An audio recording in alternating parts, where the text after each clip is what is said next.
What is going on, everybody? It's Jared here at Big Pine Sports. It is August 12th, 2025. I wanted to hop on here and have a little discussion with you about CanAm and about August 17th. So what's happening August 17th is I will be in Boston with some really cool people, and we are going to share with you a lot of information about what's happening with CanAm for 2026 model year. All of the information is going to go live at 8 p.m. Eastern time on the 17th. I luckily will be at the reveal, and I will be able to share with you everything. As Big Pine typical fashion, we will be working our butts off at the show, and we will be sharing with you guys everything there is to learn about 2026 model year. So what I would like to know right now is, what would you like to see from CanAm for model year 2026? Now, there's rumors out there about things that are taking place, but I want to know, CanAm wants to know, they want you to comment below what you would like to see from CanAm for model year 2026. So what are the rumors real quick? Bigger, badder Defender with more technology. Now, you guys have been begging and asking for that for a long time now, but I'm going to throw a little twist on that. So currently, the CanAm Defender Limited, specifically for us here in Utah, the Defender Max Limited is the #1 selling side-by-side there is in our area. And it's also the most popular side-by-side CanAm is producing at this time. In fact, it's the only side-by-side that dealers are under allocation for, order period after order period after order period. So what does that tell you? What does that tell me is they are still very limited to produce the CanAm Defender Limited and Defender Max Limited. We are already selling as many as we can possibly get in. Why? I want to know from you guys, why should they drop a new Defender when the current Defender is already kicking butt, taking names? Now, there's a lot of things you guys would like to see. Let's cover some of those quickly. Probably the #1 thing that has been requested over and over and over again is what? Horsepower. So if you could decide and chime in, tell CanAm how much horsepower the CanAm Defender Limited should have, what would that be? Post that up in the comments below. And probably #2 is technology. Where's the screen, right? Where's the navigation? Where's the integrated this? Where's the integrated that? Is that a priority for you guys? Industry says yes. We're seeing more and more technology in our vehicles. Is the 10 1/4 display that's currently available on Ski-Doo snowmobiles as well as the Maverick R, is that sufficient for your needs, or does it need to be bigger? Does it need to have more technology? What does that mean to you? So with the Maverick R, obviously we got front and rear backup cameras. We got the ability to adjust drive modes. We've got all the smart accessories available for the Maverick R. Would you like to see smart accessories on the Defenders? I could see that happening, especially with a new screen, with the new technology of the screen. If you don't know what smart accessories are for CanAm, check that out in some of our other videos. But essentially, you've got the ability to control light in a lot of different ways with light bars. As you speed up, the beam goes further. As you slow down, the beam sucks in. As you turn the steering wheel to the right, the lights on the mirrors turn to the right. Turn it to the left, they move to the left. You know, chase lights, you push on the brake, brakes go red. If you put it in reverse, it goes white. If you're out chasing across the desert, you got strobe modes.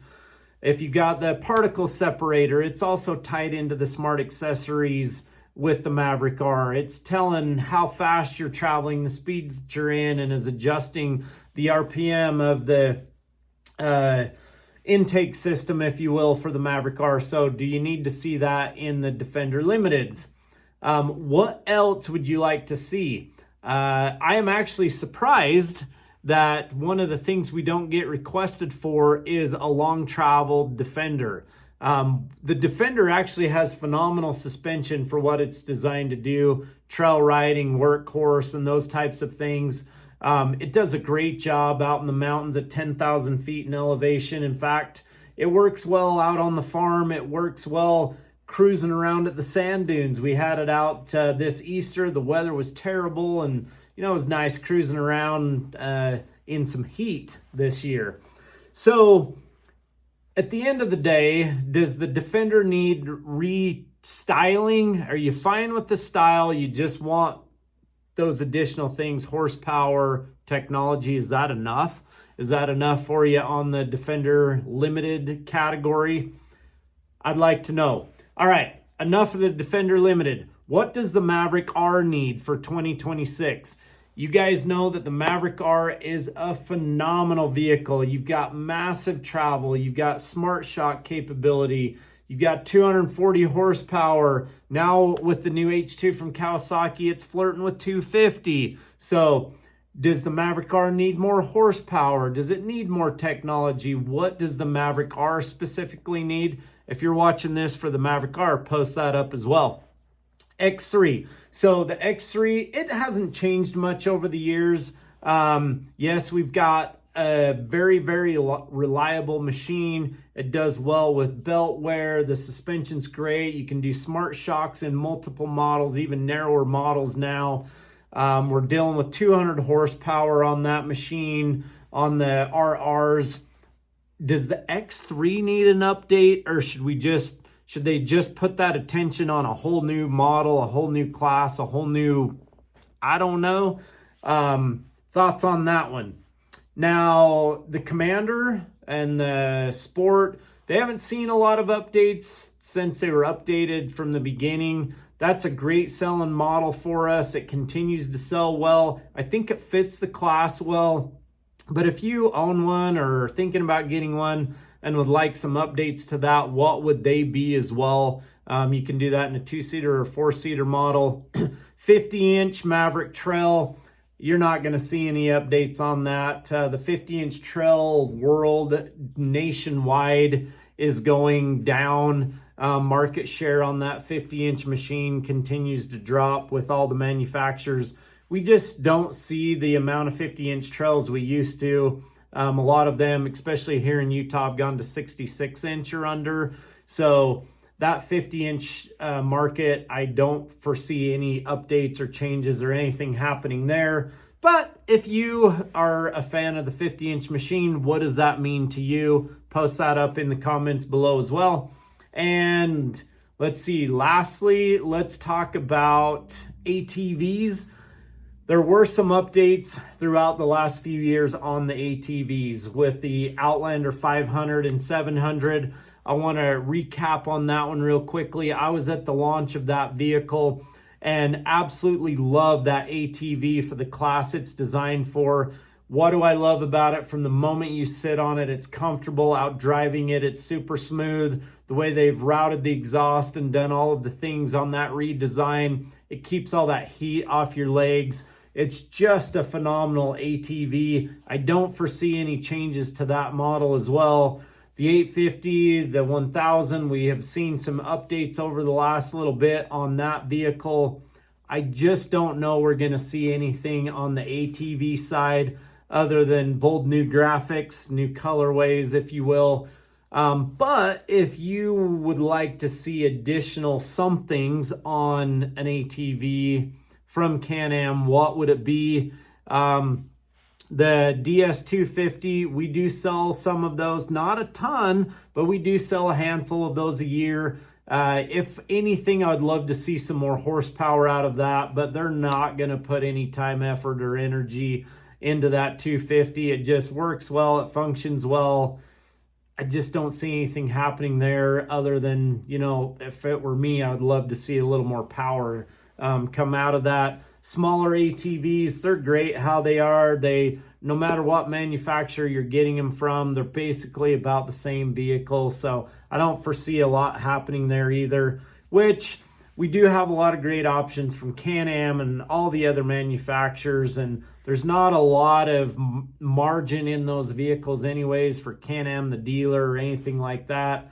Price-wise, there's almost sixes across the board, so go with one of the brands you love, and you can't go wrong with the CanAm being fuel injected and all that. It's a great ATV for the kids.